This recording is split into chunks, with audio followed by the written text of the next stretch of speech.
Welcome to the third episode in my 78 video series on the cards of the tarot. If you've been here before and want to skip the intro, I will place a timestamp down below. Otherwise, as a reminder, this is not meant to be a deep dive into the origins of tarot. It's more like a primer for those starting out or for those who may be struggling to connect with the deck they felt called to. These are the decks I will be featuring in the video. They will also be listed down below in the description box, along with any links if they were purchased from Etsy or Kickstarter. Otherwise, you could be free to assume that they were purchased on Amazon or from my local mom and pop witch shop. Each reader has their own style of reading and method of interpretation. And above all, this is just a simple overview of mine that I'd like to share with you.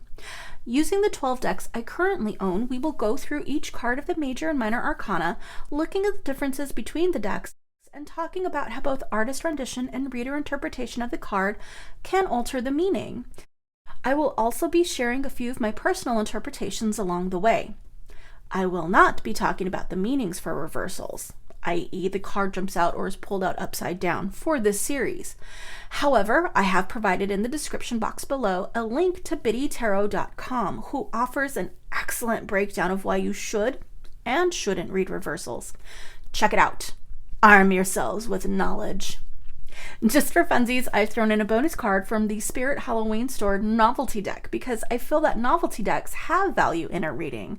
And if you're interested in seeing what an actual novelty deck looks like, I do have a card flip through of the Arcane Bullshit Tarot, which is definitely interesting.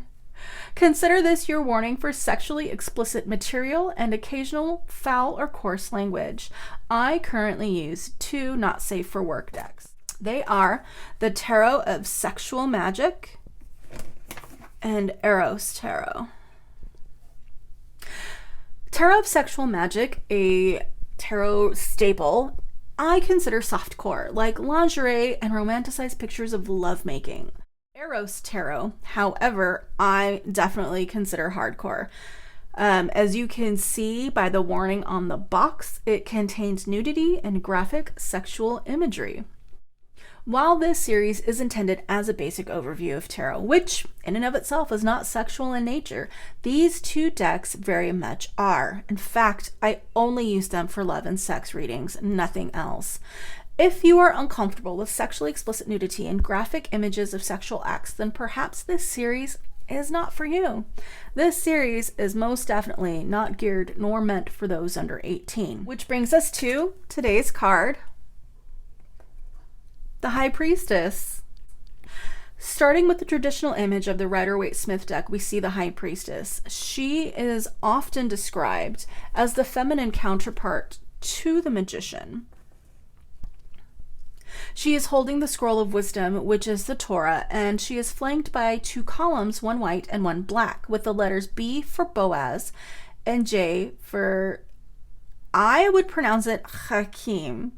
So if you know the correct pronunciation of that, please do not hesitate to let me know. A quick internet search told me that the two columns stood at the entrance of Solomon's temple, and skipping through all the religious and Freemasonry meanings essentially mean a balance between light and dark, sun and moon, endings and beginnings, which echoes the Fool card. With her place between these two pillars, she represents the wisdom that lies in between. This wisdom has been, I want to say, academically obtained, and feel to me that this is an ongoing formal sort of study.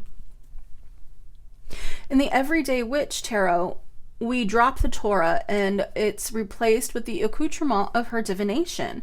Her crystal ball, her tarot cards, and runes are all out in front of her, and she still has stacks of books behind her. There are pillars, and they are balanced yet opposite, very much yin and yang. This card says to use all of the knowledge and wisdom at your disposal, not just external paths or traditional items, but internal and non-traditional items as well. Use your intuition and knowledge gathered from your years of practice and study. You have to do the work to reap the rewards, as knowledge is only granted to those who are worthy and strive for it. She's the matriarch of her family. At least that's what the booklet says, and I definitely get very much a young mom vibe when I look at this. And as a young mom, she eventually grows into that full matriarch role and will not share her secrets very easily or to those who don't take the time to learn. In the Gilded Tarot, the imagery veers left. Compared to the first few cards, this one is very heavily stylized. The columns are there, but in the background. The water imagery in this card is also a symbol of the subconscious, and the High Priestess is hovering in the center of it all. Now, the description says potential recognized, but not yet divulged, and it jumped out at me when I was reading the book. The answer isn't quite ready yet. The High Priestess is still firmly entranced in whatever is going on in her head. And there is almost also a dream-like, dream state quality to this card, as if matters are still solidifying. She's masked and signifying mystery as well, hidden facets that have yet to be discovered. Funnily enough, the card from the Tarot of Sexual Magic shows a much more clothed figure than in the Gilded Tarot. This High Priestess shows the Torah is back, and although overall the religious imagery has been replaced by more mundane items like a generic book and a set of 2 keys instead of the Torah and pillars, she is looking back at us now in an almost come closer sort of way. Per the booklet, this card means waiting. I get the feeling more of divine timing, which potato potato. The longer I look at this card, I also see consent. Once consent is obtained, then the whole wealth of knowledge will be given to you. As a reminder, this deck, as well as the Eros Tarot, I tend to only use for love and sex readings due to the erotic and explicit imagery. Speaking of Eros Tarot, we have lost the towers, we've lost the book, we've lost the traditional aspect of water, and instead have the crowned woman allowing her priestess to drink from her fount of knowledge, so to speak. The booklet description says that this is about subconscious desires, femininity, knowledge of self, and self-confidence. When I look at this card, I feel a top or dominant energy, someone who is in total control of the situation, a consensual power exchange that benefits both parties with the giving and receiving of knowledge. I do agree that there is an abundance of feminine energy in this card, and the potential that it has in readings depending on the question are just immense. In the Jane Austen Tarot, not to be confused with the Tarot of Jane Austen, which is sadly out of print now, this deck comprises of 53 cards based on the regular playing deck, in that the suits are diamonds, hearts, spades, and clubs, with the court cards masquerading as major arcana cards. The Jane Austen Tarot's High Priestess is the Queen of Hearts, and the one-word description for this card is mystery, which I guess kind of goes back into the Gilded Tarot's card with the masked woman implying mystery as well. But it's harder for me to see that. And the notes that come with this booklet imply that the information is often hidden from ourselves until it hits us like a freight train. So reading the book, you can realize knowledge not yet ready to be perceived. This High Priestess has a wary eye looking back at us almost, and seems not quite ready to face the truth. Now, in the book, there are stories, and if you're not familiar with the Jane Austen Tarot, this deck becomes twice as hard to read. Apparently, this is supposed to be Elizabeth Bennet before she realizes her feelings for Mr. Darcy. Can you tell that just by looking at it? No, you just have to kind of go with what's up here, or what intuitively you feel when you're doing the reading.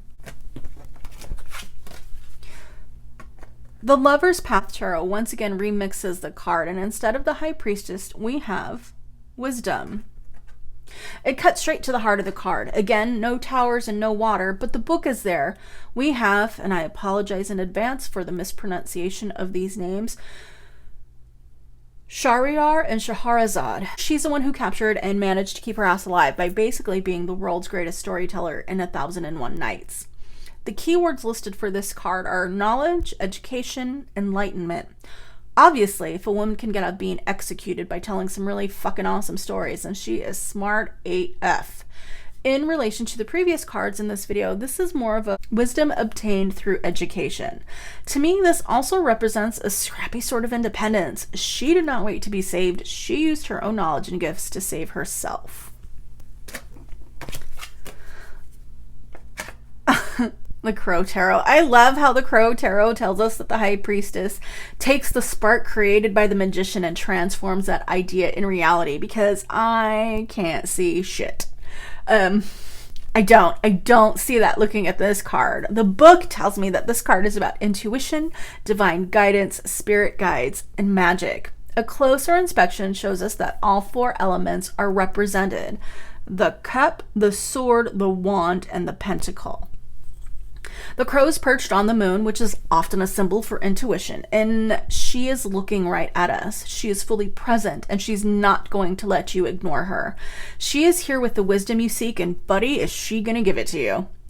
This also gives me very much bride vibes because of the veil, like vows, official contracts, and a mutual decision to embark on a path or journey with someone. This particular card, as I said, is super hard for me to read intuitively, and probably one of the ones I would fall back to the traditional meaning of the card, despite the non-traditional imagery.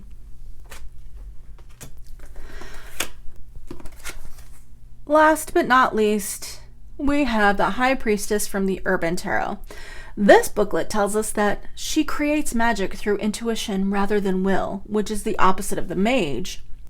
Like other cards, this card is about wisdom, and by the abundance of water, it's also about subconscious knowledge. This card has a definite take a moment and reflect type of vibe. There is almost a daydreamer-like quality to this High Priestess. It's no spiritual ecstasy as seen in the Gilded Tarot, or the come hither look of the Tarot of Sexual Magic. This is a sort of a mind palace type focus. She's lost in her head. The books are gone, the towers are gone, and we are pretty far from the traditionally assigned image of the High Priestess. The style of this card specifically, and the entire deck overall, is so artistically beautiful and unique. But to me, it's like trying to read something in French. I know enough to please the Duolingo owl, but nothing deeper. In order to get a truer meaning, I have to take a moment and really focus on what is in front of me, which, fuck, now that I think about it, gets me to the heart of the card without meaning to. Guess we all learned a little something today, kids. And that concludes our lesson for today. As usual, I have 3 questions I like to leave you with. 1, which rendition of the High Priestess was your favorite and why? 2, which interpretation do you have for the High Priestess of the Spirit Halloween Tarot deck? And 3, how does she compare to her featured counterparts? Thanks again for joining me, and I hope to see you next time for episode 4.